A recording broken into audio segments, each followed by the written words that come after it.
আসসালামু আলাইকুম। অন্ধকার, রোদ নাই আজকে, চারিদিকে কুয়াশা কুয়াশা। আমাকে দেখা যায়, কালো মুখ, সাদা কাপড়, মনে হয় দেখা যায় কিছুটা। যাই হোক, আমারই মতো গায়ের রং ছিল শহীদ হাদির। আর এই শহীদ হাদি আজকে মোদির জবাব, হ্যাঁ, মোদিকে জবাব দেওয়া হচ্ছে শহীদ হাদিকে দিয়ে। শহীদ হাদি জুলাইয়ের যে বিপ্লবটা ভাই, এই বিপ্লবটা ধামাচাপা পড়ে গেছিল, শহীদ হাদি বাঁচায় দিয়ে গেল তার জীবন দিয়ে। এটা আপনারা বিশ্বাস করেন? হাদি যদি বেঁচে থাকতো জানি না কি হতো, কিন্তু হাদি যখন নাই পৃথিবীতে তখন আমরা বুঝতে পারতেছি হাদি কত মূল্যবান। হাদির প্রতিটি কথা আজকে দেখেন হিন্দিতে, আরবিতে, ইংলিশে ডাব হচ্ছে। হাদির প্রতিটি কথা ভাই এক একটা গোলাপ ফুল, ওই ফুল দিয়ে মালা গাঁথা হচ্ছে। পৃথিবী, সারা পৃথিবী সব জায়গায় ছড়ায় গেছে। আপনার ভারতের শিখরাও ভাই হাদির বিচার চায়, তার ছবি নিয়ে রাস্তায় দাঁড়ায় গেছে। কোথায় না ভাই, আপনি গাজাতে বাচ্চা কিশোররা হাদির ছবি নিয়ে দাঁড়ায় আছে। আপনি দেখেন পাকিস্তানে, আফগানিস্তানে, সব জায়গায় শুধু হাদির কথা, হাদির কথা। শুধু বাংলাদেশই না ভাই, বাংলাদেশের বাহিরেও এখন হাদি ছড়ায় গেছে। কেন? সত্য চিরদিনই সত্য। তার প্রত্যেকটা বয়ান আপনি দেখেন, প্রত্যেকটা বয়ান এক একটা বাণী ভাই, এবং সত্যিকারের একটা রাস্তা দেখাই দিয়ে গেছে। প্রতিটা রাজনীতিবিদকেই হাদিকে ফলো করা উচিত। হাদি একটা জিনিস বুঝাই দিয়ে গেছে যে পার্শ্ববর্তী দেশের কোনো আধিপত্য এই দেশে যতদিন থাকবে, এই আধিপত্যের ভিতরে থাইকা এই দেশ কোনোদিনই আপনারা গড়তে পারবেন না। যদি এই দেশ গড়তে চান, ওই আধিপত্য থেকে বাইর হয়ে আসতে হবে। কিভাবে আমাদের দেশকে গিলা খাইছিল, আপনাদের কিভাবে বুঝামো? ওনাদের দেশটা দেখেন, একটা সাইডে পুরা ভারত, আর একটা সাইডে সাতটা প্রদেশ, মানে 7 সিস্টার একদিকে। যেমন ধরেন, এই যে ধরেন, আমি ধরি, এই যে একটা লাঠি দিয়ে বুঝাই, এই যে ধরেন এদিকে এই ভারতটা, আরেকটা ভারতের অংশ এদিকে। এখন এখান থেকে যদি আপনি এখান থেকে এখানে যাইতে চান, আপনাকে এখান থেকে ঘুরে আসতে হবে। মানে এই জায়গাটা ঘুইরা এখানে আসতে আপনার 18 ঘন্টা লাগবে, কখনো কখনো এটা 24 ঘন্টা পার হয়ে যায়। কিন্তু আপনাকে যদি আমি এই ভিতর দিয়ে রাস্তা দিয়ে দেই, তাহলে আপনি এই 7 সিস্টারে যাওয়ার জন্য মাত্র 3 ঘন্টা, 3 থেকে 4 ঘন্টায় যাইতে পারেন। শেখ হাসিনা ওই রাস্তাটাই দিয়ে দিছিল ভাই, হ্যাঁ, একদম দিয়ে দিছে। এরকম 10টা চুক্তি করছে, 10টা চুক্তি শেখ হাসিনা, যেটা একেবারে ধ্বংস করে দিছে ডক্টর ইউনূস স্যার। সমস্ত দলিল পত্র যা কিছু আছে সবকিছু ছুঁড়া ফেলছে, নতুন করে আবার দলিল করতে হবে। এই যে ইউনূস স্যারের যে দৃষ্টিভঙ্গি পার্শ্ববর্তী দেশের দিকে, একই দৃষ্টিভঙ্গি ছিল না আমাদের শহীদ হাদির? একই দৃষ্টিভঙ্গি। ওনার কথাগুলো শুনেন ভাই, শুনলেই বুঝতে পারবেন। সারা দুনিয়াতে শুনতেছে ভাই, বিভিন্ন ভাষায় ডাব কইরা, আপনারা শুনলেও বুঝতে পারবেন। প্রত্যেকটা কথা মূল্যবান, এবং প্রত্যেকটা কথা এখন আমরা খুঁজা পামু কোথায়? ডক্টর ইউনূস স্যারের মধ্যে। উনি যেভাবে এই দেশটাকে পরিচালনা করছে গত 15 মাস, হাদি সেম কথাগুলাই বলছে। হাদির আদর্শ সেম আদর্শ ছিল বলেই হাদিকে ওই সম্মানটা দেওয়া হয়েছে। কোন সম্মানটা জানেন? আমাদের হাদির কবরস্থানটা কোথায়? বিপ্লবী কবি কাজী নজরুল ইসলামের পাশে, জাতীয় কবি কাজী নজরুল ইসলামের পাশে ওনাকে ঘুম পাড়ায় রাখা হয়েছে। উনি কি ঘুমাইছে? না, উনি জেগে আছে, এই ইনকলাব মঞ্চেতে জেগে আছে। উনি বিচার চায়। হাদি বলতো না আমাকে মেরে ফেলুক, আমার কোনো আপত্তি নাই, কিন্তু আমাকে কে মারলো তার বিচার হইতে হবে। বিচারটা খুবই জরুরি ছিল। আর ওই বিচারটা নিয়ে ডক্টর ইউনূস স্যার অনেক চেষ্টা করছে, অনেক দূর পর্যন্ত আগাইছে। হাদির ব্যাপারটা কথা দিছে ভাই, কথা দিছে। সরকারের পক্ষ থেকে একজন ম্যাডাম আসছিলেন, ওনারা কথা দিছিলেন যে আজকে 11টার সময়, 11টার সময় আমাদের গোয়েন্দা বিভাগ জানাবে হাদির ব্যাপারটা। এই কথা দিয়ে আসছিল। 11টার সময় আমি শুনছি ভাই, কি বলছে আপনারাও শুনছেন। 11 জন অ্যারেস্ট হয়েছে এ পর্যন্ত, এবং ওই হাদির যে কিলার, সে কিভাবে পালায়া গেছে ওই কথাগুলো আবার নতুন করে বলছে, যেগুলো আমরা জানি এবং জুলকারনাইন খান সাহেব যেমন ভাবে বর্ণনা দিছিলেন ওই একই কাছাকাছি। তবে নতুন তথ্য হইল 218 কোটি টাকা লেনদেন হয়েছে।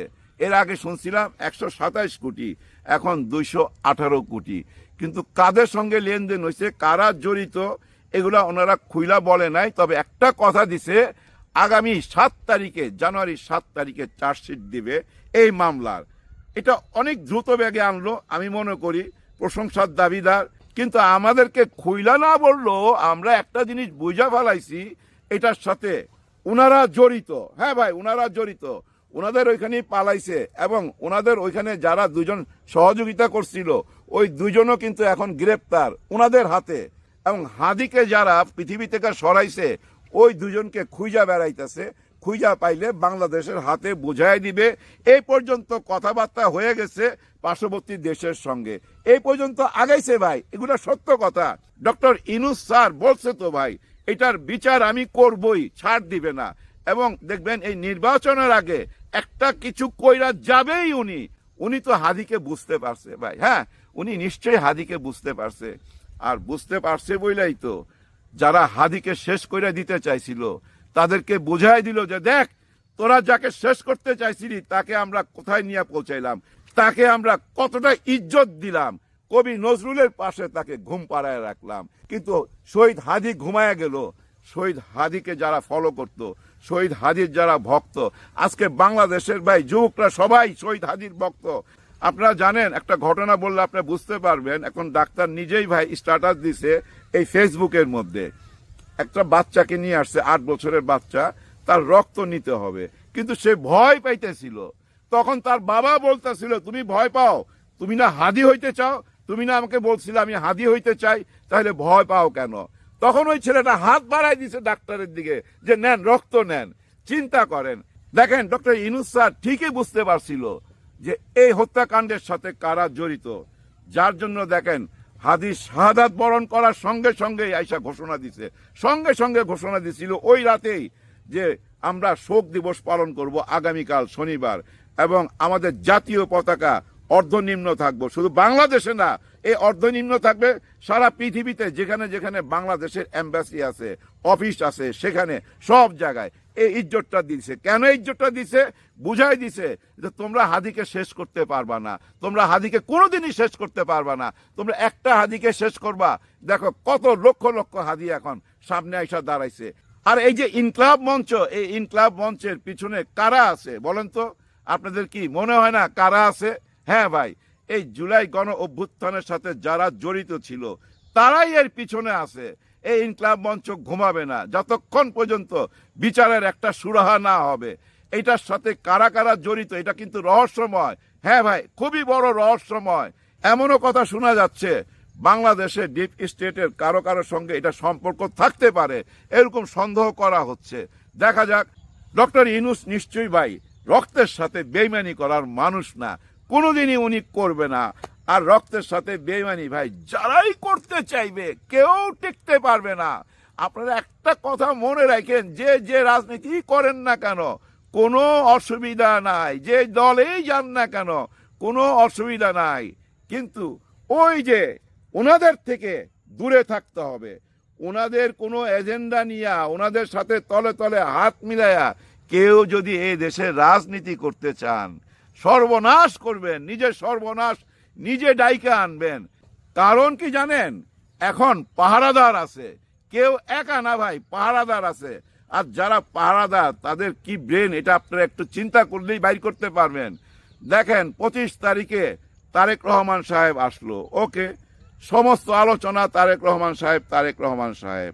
দেখেন শহীদ হাদির কবরস্থানে তারেক রহমান সাহেব গেল, ওইটাও কিন্তু খুব প্রশংসা কুড়াইলো।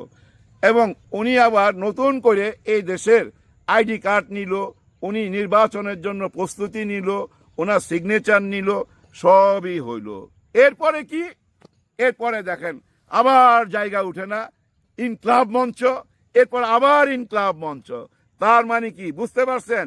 হাদির বিচার না হওয়া পর্যন্ত, এই বিচারের একটা কুল কিনারা না হওয়া পর্যন্ত, অর্থাৎ আগামী 7 তারিখে এই চার্জশিটে কাদের কাদের নাম আসে এবং কারা কারা জড়িত আছে এগুলো প্রকাশ না হওয়া পর্যন্ত নির্বাচনমুখী হওয়া খুবই কঠিন। কঠিন কইরা দিছে তো ভাই। এটাই হচ্ছে ভাই বিপ্লব, এটাই বিপ্লব। হ্যাঁ, এইভাবেই বিপ্লব বাইচা থাকে। আপনারা যে যত রকমই চালাকি করেন না কেন, প্রশ্ন একটাই, আপনি কতখানি চালাক, তাই না? এই প্রশ্ন চলে আসে না? সীমা তো নাই, কতখানি চালাক হইতে পারবেন। বাঘের উপরেও তো টাক থাকে, কথায় কথায় বলে না বাঘের উপরে টাক আছে, ঠিক তেমনি ব্যাপারটা। বাংলাদেশে ভাই 3টা দল করার চেষ্টা করা হয়েছিল, যে 3টা দল হবে। কোনটা?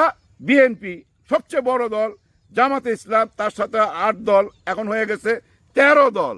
13 দল কাকে নিয়ে? এই যে এনসিপি কে নিয়ে, যেটা 3 নম্বর শক্তি হিসাবে আত্মপ্রকাশ করতে চাইছিল। কিং পার্টি বইলা যাকে বলা হইতো এবং মনে করা হইতো ডক্টর ইউনূস স্যারের দল এটা। হ্যাঁ, ডক্টর ইউনূস স্যারেরই দল ছিল এটা। কিন্তু ডক্টর ইউনূস স্যার ওনাদেরকে মাঠে ছাইরা দিয়ে খেলা দেখতেছিল, যে কেমন খেলে, কয়টা গোল দিতে পারে দেখি। ওরা কিরকম খেলতেছিল, ওনাদের কি খেলা দেখলাম, ওনাদের খেলাটা অনেকটা এরকম হয়ে গেছিল, ওই যে পুরানা দিনের ঘড়ি আছে না, দেওয়াল ঘড়ি, ওর মধ্যে পেন্ডুলিয়াম থাকে না, একবার এদিকে বাড়ি খায় একবার এদিকে বাড়ি খায়, ওদিকে টাইম ঘুরতে থাকে। ওনারা বাড়ি খাইতেছিল, একবার জামাতের দিকে একবার বিএনপির দিকে, আবার কখনো কখনো ওই তাসলিম জারার মতো মাঝখান দিয়ে। কিন্তু পুরা ব্যাপারটা কি একবার হিসাব মিলিয়ে দেখেন তো, অঙ্ক করলেই বুঝতে পারবেন। দুয়ে দুয়ে খালি 4 হয় না ভাই, পাশাপাশি লিখলে 22 হয়ে যায়। এমন তো নয় যে বিএনপির ভিতরে ঢুইকা ওনাদের সঙ্গে বন্ধুত্ব করার চেষ্টা কইরা ওনাদের মনের খবর, ওনাদের ভিতরের খবর সব কিছু যায় না শুই না, তারপরে চইলা আসলো কোথায়? আসল জায়গায়। কেন কথাটা বললাম? দেখেন, এতদিন তো ওনারা ওই বিএনপির সঙ্গে যাবে অথবা এই জামাতের সঙ্গে যাবে, কিন্তু বিএনপির যে প্রধান তারেক রহমান সাহেব 25 তারিখে রওনা দিল, যখন উনি ঢাকার দিকে রওনা দিল, তখন কি উচিত ছিল? এনসিপির উচিত ছিল না ওনার সাথে 1 ঘন্টা বসে আলাপ কইরা সিদ্ধান্ত নেওয়া? কিন্তু তা তো করে নাই। উনি ঢাকা পৌঁছাইবার আগেই কিন্তু জামাতের সঙ্গে চলে গেছে। তার মানে কি জানেন? ভিতরের খবর সব কিছু ওনাদের ভিতরে ছিল। সব খোঁজ খবর নিয়ে আসল জায়গায় চলে আসছে, পেটের নারী ভুড়ির খোঁজ খবর নিয়ে চলে আসছে, অনেকটা গোয়েন্দাগিরি করার মতো। এমন নয় তো, এমনও তো হইতে পারে, তাই না? না হলে তারেক রহমান সাহেবের জন্য কেন অপেক্ষা করলো না? উনি আসার আগেই কেন চলে আসলো? এতদিন অপেক্ষা করলেন, এখন কনে করলেন না? সবই ভাই হিসাব। ওই যে বললাম না, 2 দিয়ে 22 কইরা নিতেছে, এরকম 2 দিয়ে 22 কইরা নিয়েই বাঁচায় রাখতে হবে এই বিপ্লবকে, 5ই আগস্টকে, 2024কে। 2024-এর কথা সবাই ভুইলা গেছে ভাই, সবাই ভুইলা গেছে। আমরা ভুইলা গেছি সেই আয়না ঘরের কথা। মনে আছে ডক্টর ইউনূস স্যারের সঙ্গে একটি কিশোরী গেছিল, সে বলতেছিল আমি তখন শিশু ছিলাম, আমার মার সঙ্গে আমাকে এখানে নিয়ে আসা হয়েছিল, এই জায়গাটা আমার মার উপরে জুলুম করা হয়েছে, আমার মাকে এমন ভাবে ধাক্কা দেওয়া হয়েছিল, আমার মা কাপড় নষ্ট করে ফেলছিল। বুঝতে পারছেন কি বলতে চাইছে? কত বড় জুলুম। আরেকটা বোন বলছিল না, আমাকে এভাবে হাত 2টা বাইন্ধা এমন অত্যাচার করছে, আমার পিরিয়ড হয়ে গেছিল, আমি পিরিয়ডের জন্য ওদের কাছে প্যাড চাইছি, ওরা ওইটা নিয়ে হাসাহাসি করতেছিল। এই তামিল ছবির ভিলেনদের মতো, এই যে বাংলাদেশের ছবি আমরাও বানাইছি, ভিলেনরা যেসব কাজ করতো ওই সব কাজ করছে এরা। কারা এরা ভাই? এরা উর্দি পড়া লোকই ছিল, বুঝা দেখেন। তার মানে কি হাদি কি বলতো? যে ভাই আমারে মাইরা ফালান, কিন্তু বিচারটা কইরেন। ওই বিচারটা তো করতে হবে, ওই বিচারটাই শুরু করছিল ওই যে এসি বাসে কইরা আনা শুরু করছিল। কত দূর পৌঁছাইতে পারবে জানি না, কিন্তু পৌঁছাইতে না পারলেও ভাই এই দায়িত্ব তো দিয়ে যাইতে হবে।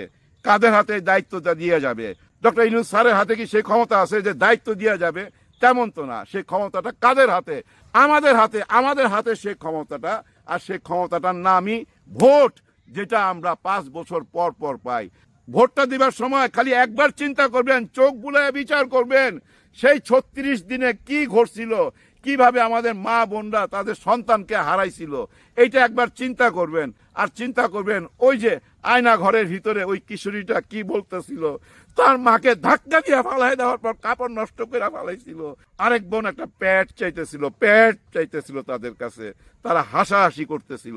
এই জিনিসগুলো কল্পনায় আনবেন, চিন্তায় আনবেন। যেগুলো আমাদের বুদ্ধিজীবীরা কখনো ভাই এই টক শোতে এসে আলোচনা করে না। এই আলোচনা করে না বলেই তো ওই ইনকলাব মঞ্চ থেকে গালি দেয়। এই গালি দেওয়ার পিছনে কারণই এটা গালি হচ্ছে শব্দ বোমা। এই শব্দ বোমা এই জন্যই মারে। আপনারা যারা সমালোচনা করেন এই যে সুশীল সমাজ, এই সুশীল সমাজ আপনারা আমার চ্যাঙের সমাজ। আপনারা যারা এই যে সুশীল সমাজ, আপনারা এই সুশীল সমাজ যারা সমালোচনা করেন, আপনাদের এইসব সমালোচনা আমরা দেখছি। আপনারা এই দেশটাকে গত 54 বছর একটা গর্তের ভিতরে ফালায় রাখছিলেন, ওই পার্শ্ববর্তী দেশের গর্তের ভিতরে। ওইখান থেকে আমরা উদ্ধার হয়ে এখন মুক্ত বাতাসে। আপনারা সুশীল সমাজ সাবধান হয়ে যান, সাবধান হয়ে যান। এখন তো শুধু গালি শুনতেছেন, ওই গালি আপনার কান তাই নাই না কানের সামনে বলবে, চিৎকার করে ওই গালি দিবে। তো কারণ কি জানেন? সে তার ভাইকে হারাইছে। আপনি তো কাউকে হারান নাই, খালি টক শোতে এসে কথা বলেন। যারা তার ভাইকে হারাইছে, যারা তার বোনকে হারাইছে, যারা তার সন্তানকে হারাইছে, তারাই এই ব্যথাটা বুঝতে পারবে। আপনারা বুঝতে পারবেন না। আর আপনারাও ভাই যারা আছেন এই দেশের ভোটার, প্লিজ কারো কাছে বিক্রি হইবেন না। আপনাদের দুইটা পায়ে ধরি, বিক্রি হবেন না। আমাদের উপরে নির্ভর করে ভাই সেই সোনার বাংলাদেশ, যেটা আমরা জাতীয় সঙ্গীতে গাই, আমার সোনার বাংলা আমি তোমাকে ভালোবাসি। আর ওই ভালোবাসাটা ভাই ভোটের মাধ্যমে জানাবেন। যাওয়ার আগে একটা কথা বলি, আপনাদের হাতে পায়ে করজোর আমার, ওই হ্যাঁ ভোট দিতে ভুলবেন না। ওই হ্যাঁ ভোটের মধ্যেই শহীদ হাদির স্বপ্ন লুকায় আছে। সবার জন্য সবাই দোয়া করবেন। আল্লাহ হাফেজ।